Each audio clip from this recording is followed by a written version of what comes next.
Friends, good morning. आज आपके BSc second year की क्लास स्टार्ट हो रही है। मैं शिखा अग्रवाल आपको सेकंड ईयर में सेकंड पेपर पढ़ाऊंगी, जिसे हम ऑर्गेनिक केमिस्ट्री कहते हैं। ऑर्गेनिक केमिस्ट्री का हम फर्स्ट यूनिट स्टार्ट करेंगे। फर्स्ट यूनिट में आपके अल्कोहल, इपॉक्साइड्स, फिनॉल, इनकी प्रिपरेशंस, केमिकल रिएक्शंस एट्सेट्रा, ये सब कुछ हमारे इस यूनिट में आएगा। तो हम इसमें सबसे पहले जो पढ़ेंगे वो अल्कोहल्स हम इसमें स्टार्ट करेंगे। अल्कोहल्स के बारे में हम सभी जानते हैं कि अल्कोहल्स क्या होते हैं।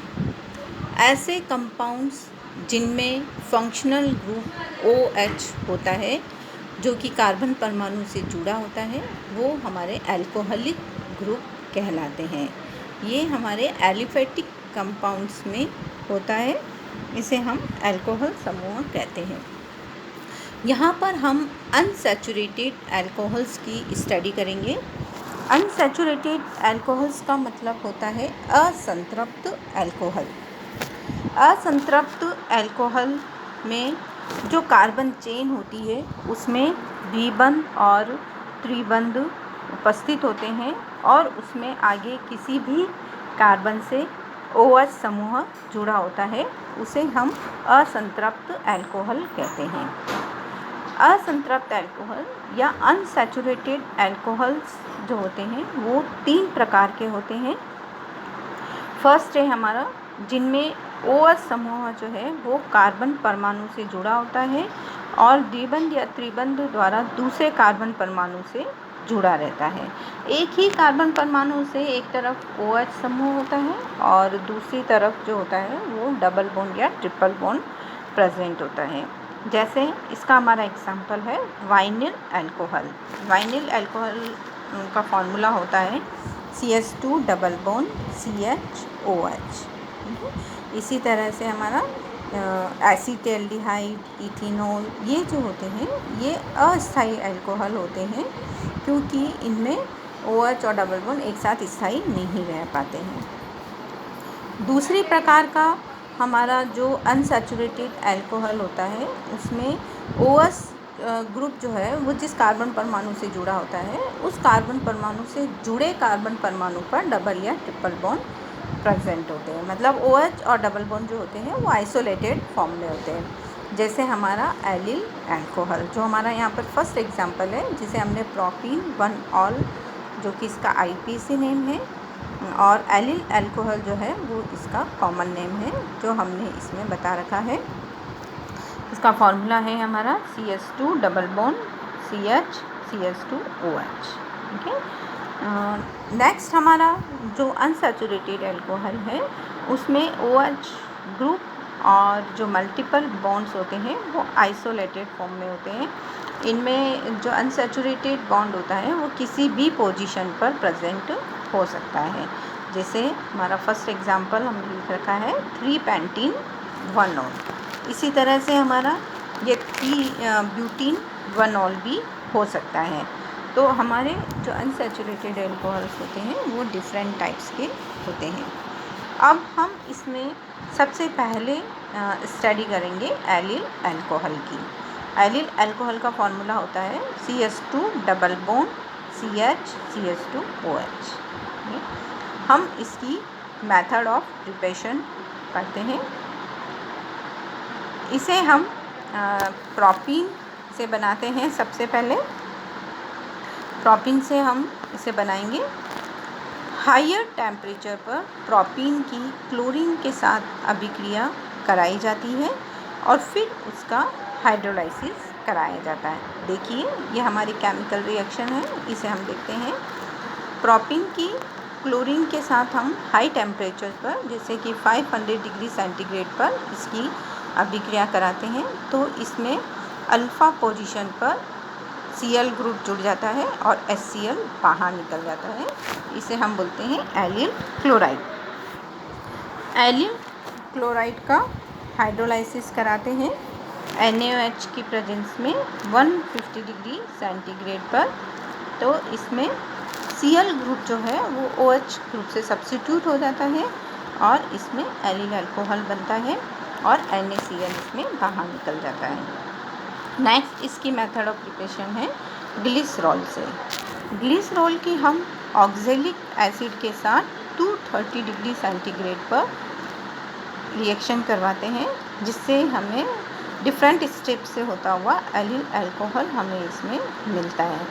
ग्लिसरॉल के हम रिएक्शन कराते हैं। ग्लिसरॉल का फॉर्मूला है हमारा CH2OH CHOH CH2OH। इसकी हम ऑक्जेलिक एसिड के साथ रिएक्शन कराते हैं तो इसमें से 2 वाटर मॉलिक्यूल का लॉस होता है। ऊपर वाले कार्बन से एक वाटर मॉलिक्यूल निकल जाता है और नीचे वाले कार्बन से एक वाटर मॉलिक्यूल और निकल जाता है। तो ये एक साइक्लिक ग्रुप वहाँ पर बन जाता है। फिर जब हम इसे हीट करते हैं तो इसमें दोनों जो नए बॉन्ड बने हैं वहाँ से CO2 मॉलिक्यूल का लॉस हो जाता है और डबल बॉन्ड का फॉर्मेशन हो जाता है और इस तरह से यहाँ पर ये एल्किल अल्कोहल बन जाता है। अब हम इसकी लेते हैं केमिकल प्रॉपर्टीज़। एलिल अल्कोहल में 2 तरह की रिएक्शंस होती है क्योंकि इसमें 2 फंक्शनल ग्रुप प्रेजेंट होते हैं। एक जो इसमें अभिक्रिया होती है वो OH समूह के कारण होती है और दूसरा इसमें जो डबल बॉन्ड प्रेजेंट होता है उसके कारण इसकी केमिकल रिएक्शंस होती है और ये दोनों के कारण अपनी केमिकल रिएक्शंस शो करता है। इसमें एक विशेष बात ये है कि इसमें हाइड्रोक्सिल समूह जो होता है वो उसमें ऑक्सीजन परमाणु जो है वो अपना -I इफ़ेक्ट शो करता है। तो -I इफ़ेक्ट के कारण इसका जो डबल बॉन्ड है वो मार्कोनिकॉफ रूल के अपोजिटली अपनी एडिशन रिएक्शन यहाँ पर शो करता है, जिसे कि हम आगे भी फर्दर और स्टडी करेंगे। तो यहाँ हम देखते हैं इसकी डबल बॉन्ड की केमिकल रिएक्शंस। ठीक है, फर्स्ट है उसमें हमारा रिडक्शन रिएक्शन। एलिल अल्कोहल का रिडक्शन हम किसी भी कैटलिस्ट की प्रेजेंस में करवा सकते हैं। तो हम जब इसका रिडक्शन कराते हैं प्लैटिनम, पैलेडियम, किसी भी मेटल की प्रेजेंस में, तो इसमें हाइड्रोजन का एडिशन हो जाता है। इसमें जहाँ पर भी डबल बॉन्ड है वहाँ पर एडिशन हो जाता है और इसमें प्रोपेनॉल बन जाता है। नेक्स्ट हम इसकी रिएक्शन कराते हैं हैलोजन से। एलिल अल्कोहल की ब्रोमीन के साथ अभिक्रिया कराते हैं तो जहाँ डबल बॉन्ड होता है वहाँ पर ब्रोमीन के 2 एटम्स आकर जुड़ जाते हैं और यहाँ पर बन जाता है डाई ब्रोमो प्रोपेनॉल। नेक्स्ट हम इसकी रिएक्शन कराते हैं हैलोजन एसिड्स के साथ।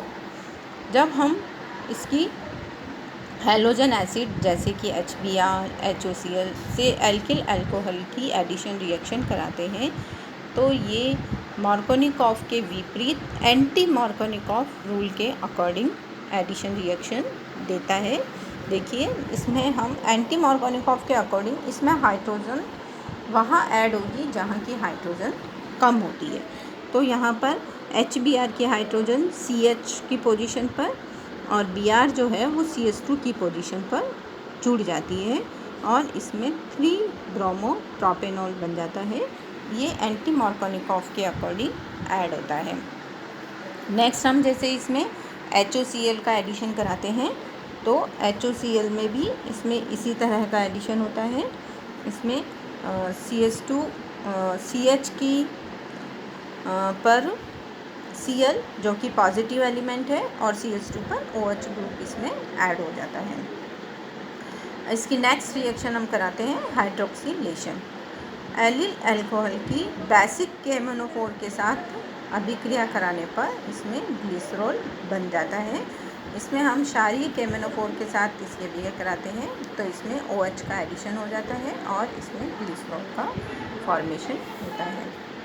नेक्स्ट हम इसकी देखते हैं प्राथमिक OH समूह के कारण होने वाली अभिक्रियाएं। प्राथमिक OH समूह के कारण होने वाली अभिक्रियाओं में फर्स्ट हम लेते हैं मेटल के साथ, सोडियम के साथ अभिक्रिया। सोडियम के साथ एलिल अल्कोहल की रिएक्शन कराने पर इसमें सोडियम एलिलेट बनता है। देखिए हम इसमें ये अभिक्रिया यहाँ पर देख रहे हैं। जब हम इसकी सोडियम के साथ अभिक्रिया कराते हैं तो सोडियम मेटल जो है वो एसिडिक हाइड्रोजन पर अटैक करती है और इसमें हाइड्रोजन को लिबरेट कर देती है। तो इसमें बन जाता है CH2 डबल बॉन्ड CH2ONA। इसे हम सोडियम एलिलेट बोलते हैं। इसी तरह से हम इसकी फैटी एसिड्स के साथ इसकी रिएक्शन कराकर हम इसमें एस्टर का फॉर्मेशन कर सकते हैं। जैसे हमने यहाँ पर कोई भी एसिड लिया तो अल्कोहल और एसिड की रिएक्शन से एस्टर बनेगा और इसमें वाटर का लॉस हो जाएगा। नेक्स्ट हम इसकी रिएक्शन कराते हैं एलिल अल्कोहल की अकार्बनिक एसिड्स के साथ। जब हम इसकी अभिक्रिया कराते हैं तो इसमें एलिल क्लोराइड बन जाता है। OH ग्रुप का जो है वो Cl के साथ सब्स्टिट्यूशन हो जाता है और इसमें एलिल क्लोराइड हमें प्राप्त होता है। नेक्स्ट हम इसकी रिएक्शन देखते हैं। एलिल अल्कोहल का ऑक्सीडेशन करवाते हैं हम K2Cr2O7 में एसिडिक मीडियम में। जब हम इसका ऑक्सीडेशन कराते हैं तो इसका जहाँ डबल बॉन्ड होता है वहाँ से ये ग्रुप ब्रेक हो जाता है और इसमें फॉर्मिक एसिड और ऑक्जेलिक एसिड का फॉर्मेशन होता है। तो ये हमारी एलिल अल्कोहल की केमिकल रिएक्शंस थी। ये जो इसके यूजेस है, ये ग्लिसरॉल के फॉर्मेशन में काम आता है। इसमें एलिल एस्टर्स जो बनते हैं वो एक सुगंधित द्रव्य, औषधि और खाद्य पदार्थों में सुगंध की तरह काम में लिए जाते हैं। तो स्टूडेंट्स, आज की क्लास में हमने अनसैचुरेटेड अल्कोहल में एलिल अल्कोहल की प्रिपरेशन और केमिकल रिएक्शंस को हमने स्टडी किया है। अब नेक्स्ट क्लास में हम इसके पॉलीहाइड्रिक अल्कोहल्स के बारे में स्टडी करेंगे और पॉलीहाइड्रिक अल्कोहल्स में हम इसमें डाईहाइड्रिक अल्कोहल्स की स्टडी करेंगे। ओके।